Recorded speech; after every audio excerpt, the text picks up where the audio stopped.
उनमें एक एक साल में चार चार पांच पांच क्लेम्स आए और उनकी आईडीवी से कहीं ज्यादा साल भर में वो क्लेम हो गए हैं गाड़ियों के ऊपर। जितनी आईडीवी है उससे कहीं ज्यादा क्लेम हो गए हैं। मेरी गाड़ी की कीमत जो है वो 9.5 लाख रुपए है और मैंने एक बार गाड़ी का क्लेम ले लिया है कि जिसको जो क्लेम अमाउंट था वो था 5 लाख रुपए का।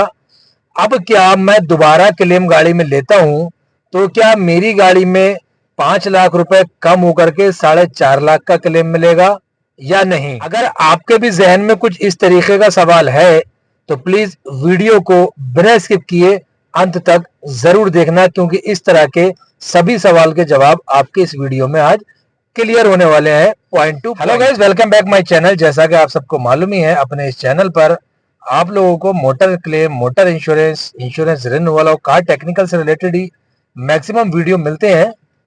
जैसा कि आप सब लोग कमेंट करके पूछते रहते हैं और आपके कमेंट्स और आपके लाइक्स, आपके जो है शेयर से मैं मोटिवेट होकर आपके लिए वीडियो बनाता रहता हूं, क्योंकि मेरे वीडियो के जो भी टॉपिक्स रहते हैं, जो भी चीजें रहती हैं, वो सारे के सारे जो कंटेंट रहते हैं वो सब आपके रिक्वायरमेंट बेस के हिसाब से ही मैं अपने हर एक वीडियो को बनाता हूँ। अभी जो वीडियो मैंने बनाया है, जो वीडियो मैं बता रहा हूँ आपके सामने, जो बोल रहा हूँ आपके साथ, जो रूबरू हूँ, वो भी मेरे कुछ भाई लोग हैं, उनके सवालों के जवाब देने के लिए मैं वीडियो में हाजिर हुआ हूँ।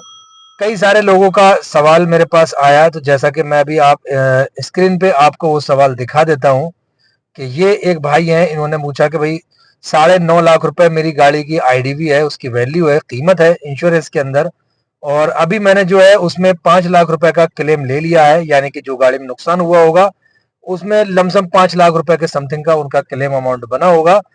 अब उन्होंने आगे पूछा क्या मतलब जो है मैं दोबारा अगर अपनी गाड़ी का कभी क्लेम लेता हूं तो क्या करेगी इंश्योरेंस कंपनी? ये 5 लाख रुपए माइनस कर देगी मेरे जो आईडीवी अमाउंट है उसमें से, मुझे सिर्फ 4.5 लाख का क्लेम देगी, या फिर मेरी आईडीवी पे कोई फर्क नहीं पड़ा है? आईडीवी मायने रखती है, किसी की 5 होगी गाड़ी में लगे हुई, किसी की 10 होगी, किसी की 2 लाख होगी, किसी की 1 लाख होगी, या किसी की 50 लाख होगी, या किसी की 5 लाख होगी।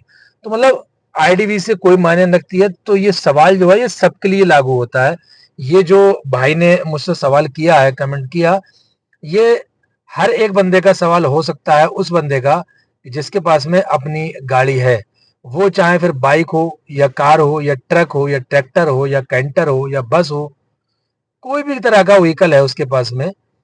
तो ये सवाल सबका है और ये जवाब भी सबके लिए है ये, और इंशाल्लाह मैं पूरी कोशिश करूंगा कि आपको सही तरीके से मैं इसको समझा सकूं। वीडियो में आगे बढ़ने से पहले जो भी भाई चैनल पे पहली बार आए तो प्लीज चैनल को सब्सक्राइब कर देना। साथ ही अगर वीडियो सही लगे तो एक लाइक करके आप जरूर जाना, और बेल आइकन वाला बटन दबा करके नोटिफिकेशन पे ऑल को सिलेक्ट कर देना, जिससे कि सबसे पहले हमारा वीडियो आप तक मैं जो भी चीज आपसे शेयर करता हूँ या जो भी चीज आपको बताता हूँ, मैं वही बताता हूँ जिसका प्रैक्टिकल मैं खुद कर चुका होता हूँ। जैसा कि स्टार्टिंग में बात हुई कि मतलब आईडीबी पे फर्क पड़ेगा या नहीं पड़ेगा क्लेम लेने पर, तो ये चीजें आपको मैं क्लियर कर देता हूँ। तो भाई देखिए, अगर मान लीजिए आपकी गाड़ी की कितनी भी आईडीबी है, वो चाहे 9.5 लाख हो, 2.5 लाख हो, 3.5 लाख हो, या 10.5 लाख हो, या 50 लाख हो, कितनी भी आईडीबी हो, वो मत मायने नहीं रखती है बात। मसला ये है कि क्या क्लेम लेने पर आईडीबी फर्क पड़ता है? तो ऐसा कुछ भी नहीं है, आईडीबी पे कोई भी फर्क नहीं पड़ता है। सपोज आपकी गाड़ी की आईडीबी, जैसा कि इन भाई का ही मैं रख लेता हूँ कि 9.5 लाख रुपए है, और उन्होंने इस पे क्लेम लिया तो क्लेम अमाउंट 5 लाख का बना, तो वो गाड़ी इनकी रिपेयर हो गई। अगर आप अपनी गाड़ी में क्लेम लेते हैं, जैसा कि मान लीजिए इन भाई का ही मैं एक एग्जांपल ले लूं, जैसा कि जो कमेंट जिन्होंने किया है मुझे 9.5 लाख वाला, और भी बहुत सारे कमेंट हैं, मतलब जो है कि बता रहा है कि मेरी गाड़ी की आईडी भी 2 लाख रुपए है, कोई कह रहा है कि 50 लाख है, जैसी गाड़ी वैसा उसका कीमत। तो मान लीजिए इन्हीं का ही मान लेते हैं, या 10 लाख रुपए मान लीजिए आपकी गाड़ी की आईडी भी है, या 5 है, जितनी भी है। अगर आपकी गाड़ी की आईडी भी 10 लाख या 2 लाख या जितनी भी है, और अगर आपने क्लेम लिया है, वो चाहे आपने 2 लाख का लिया हो या 3 लाख का लिया हो या 5 लाख का लिया हो, आप कुछ नहीं ले रहे हो। पहली चीज तो आप लेने वाले, क्लेम लेने वाले कोई नहीं हो। अगर आपकी गाड़ी एक्सीडेंट हो रही है तो आपको इंश्योरेंस कंपनी दे रही है आपकी गाड़ी की रिपेयरिंग कॉस्ट, जो आपका खर्च होगा उसका पैसा आपको दे रही है वो कंपनी, जिसको सिक्योर करने के लिए आपने इंश्योरेंस कंपनी को ऑलरेडी प्रीमियम दे रखा है और देते चले आ रहे हैं प्रीमियम को। पेड करते चले आ रहे हैं हर एक इंश्योरेंस कंपनी को। तो उस प्रीमियम को सिक्योर करने के लिए जो आपने एक बीमा कराया था अपनी गाड़ी को, उसके अगेंस्ट वो आपकी गाड़ी की रिपेयरिंग कॉस्ट दे रही है, ठीक है, क्योंकि ऑलरेडी उसने आपसे ले रखा है, उसके बाद दे रही है। अगर आपकी गाड़ी का इंश्योरेंस नहीं होता तो आपको क्लेम नहीं मिलता, या थर्ड पार्टी होता तो क्लेम नहीं मिलता। आपने OD cover, own damage cover लिया, इंश्योरेंस कंपनी को प्रीमियम दिया, उसके बाद ही इंश्योरेंस कंपनी ने आपको आपकी गाड़ी की रिपेयरिंग कॉस्ट प्रोवाइड करवाई, रिपेयरिंग कॉस्ट पेड की आपको, या आपके वर्कशॉप। ऐसा नहीं है कि आपकी गाड़ी की आईडीवी अगर 5 लाख रुपए है और आपने ऑलरेडी 3 लाख रुपए का आपको क्लेम ले लिया है, क्लेम अमाउंट वो रिपेयरिंग कॉस्ट 3 लाख हुई थी, तो बाकी आपका सिर्फ 2 लाख का बचा है। ऐसा नहीं है। आपकी गाड़ी दोबारा से अगर एक्सीडेंट होती है और आपकी गाड़ी टोटल लॉस भी अगर हो जाती है, तो इंश्योरेंस कंपनी आपको वही अमाउंट पेड करेगी जो कि आपकी गाड़ी में लिखा हुआ है, जो आईडीवी अमाउंट आपका है। या फिर दूसरी कंडीशन ये कि अगर आपकी गाड़ी फिर से रिपेयरिंग कॉस्ट आ रही है उसकी, और जैसा कि आपने अभी मैंने कहा कि मतलब 5 लाख वैल्यू और 3 लाख का क्लेम ऑलरेडी हो गया, 2 लाख बचा, ऐसा नहीं है। दोबारा में फिर अगर आपका इतना नुकसान होता है तो इंश्योरेंस कंपनी आपका पूरा रिपेयरिंग कॉस्ट देगी। ऐसा नहीं कि आपको भाई 3 लाख पहले ले लिया था अब ये 2 लाख मिलेगा, ऐसा कोई कंडीशन नहीं है, कुछ भी नहीं है। कोई भी बंदा जानबूझ करके अपनी गाड़ी मतलब कहीं एक्सीडेंट नहीं करता है, कोई भी अपनी जान को जंजाल में या खतरे में नहीं डालता है। तो हमने जो प्रीमियम पेड किया, तो वो पेड किया कि अपनी गाड़ी को सिक्योर करने के लिए हमने ऑलरेडी प्रीमियम दिया हमने कंपनी को और देते चले आ रहे हैं। तो उसके अगेंस्ट हम जो है उससे अपनी गाड़ी का रिपेयरिंग कॉस्ट ले रहे हैं, जो उसने हमसे वायदा किया था इंश्योरेंस कंपनी ने कि अगर आपकी जो पूंजी है, ये गाड़ी है, इसमें अगर कुछ प्रॉब्लम आती है, दिक्कत आती है, तो आपकी ये पूंजी हमारे पास जो है एज ए सिक्योरिटी बेस है। अगर कुछ भी इसमें खामी आती है तो इसकी भरपाई हम करेंगे, इसके लिए आपको जो है हमें इतना इतना अमाउंट देना पड़ेगा। ये होता है इंश्योरेंस। तो अब इसमें ऐसा कुछ भी नहीं है कि आईडीवी फर्क पड़ेगा, कहाँ फर्क पड़ेगा। तो अब अगर आईडीवी भी कम नहीं होगी तो फिर कहीं ना कुछ तो हुआ है ना। क्लेम लिया, क्लेम ले रहे हैं तो कहीं ना कुछ तो आना है, इफेक्ट होना है। वो क्या इफेक्ट हुआ हमारा? वो हुआ हमारी गाड़ी का नो क्लेम बोनस, जिसे अपन बोलते हैं एनसीबी। तो नो क्लेम बोनस वो होता है जो जैसा कि मैंने पहला वीडियो तफसीर में बना रखा है कि एनसीबी क्या है।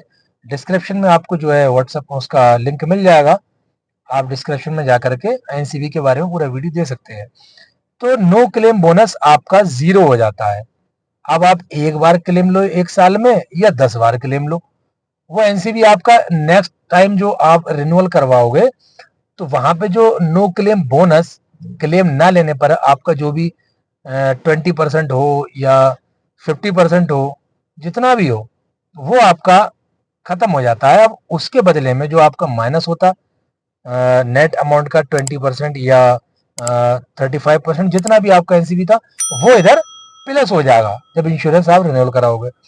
अच्छा, आईडीवी इफेक्ट क्या हुआ तो वो मैं पहले ही बता चुका हूँ आपको, और वीडियो में डिस्क्रिप्शन में आपको सारी वीडियोस मिल जाएंगी तफसीर के साथ। तो आईडीवी का फर्क यही है कि हर साल के साल आपकी गाड़ी की आईडीवी 10% कम होती चली जाएगी। ये सिलसिला सिर्फ 5 साल तक चलता है, मैक्सिमम 50% तक का, ठीक है। उसके बाद एक गाड़ी की कंडीशन देख के उसका क्या ऐसा कैसी है क्या है, उसकी वैल्यू उसके अकॉर्डिंग रख दी जाती है। फिलहाल 5 साल तक पुरानी गाड़ी में जो है उसको 10% का लेकर के चलते हैं, ठीक है। तो मुझे लगता है कि मेरे बोलने में अगर कहीं कुछ कमी रह गई हो या कोई प्रॉब्लम हुई हो तो प्लीज आप मुझे कमेंट करके पूछ सकते हैं। फिलहाल जो मैंने बताना था मुझे लगता है कि मैंने बता चुका हूँ। अगर समझ नहीं आया तो आप मुझसे व्हाट्सएप पे कांटेक्ट कर सकते हैं। कुल मिला के यही है मसला कि कितने भी क्लेम लो, ऐसा नहीं है कि आपकी आईडीबी को कोई फर्क पड़ रहा है। वो तो जब आप इंश्योरेंस रिन्यूअल करवाओगे तभी उसको कम होना है।